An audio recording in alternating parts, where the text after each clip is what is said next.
So you have two books out right now, a nonfiction and a fiction. Why don't you tell us about it? Okay, all right. They're coming out in forthcoming. When? What's the date?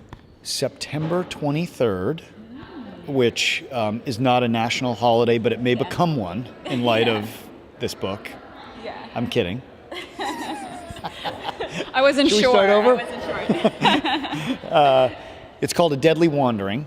That's the nonfiction. Okay. A little bit of a life's work.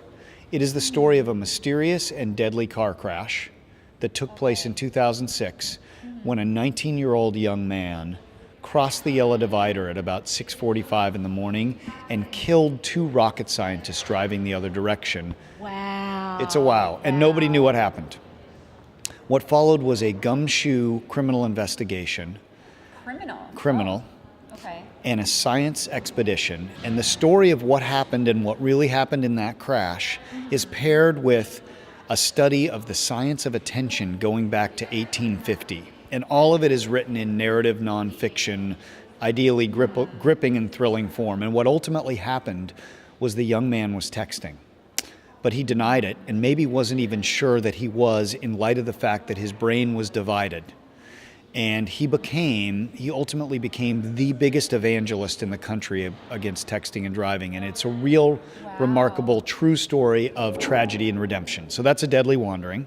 Okay, and now I saw on the cover of the book that you're a Pulitzer Prize winner. Was it for that book?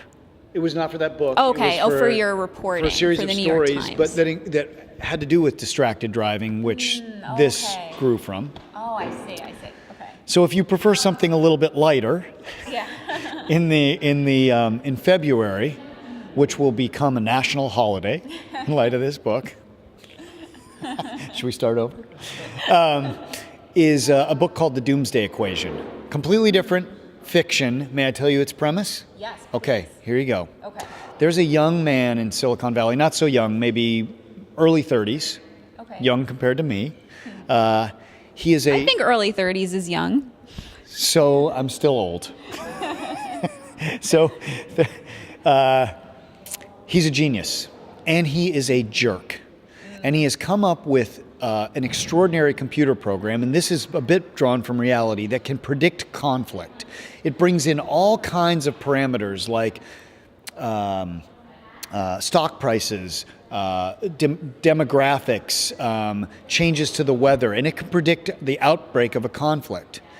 It's a brilliant program for which he is a Rhodes Scholar, won all kinds of accolades, but he's such a jerk that he has turned off everybody who would be his ally, anyone who might invest in him. And when our story starts, this guy named Jeremy Stillwater realizes that his computer is telling him that it is 3 days and counting until massive nuclear war.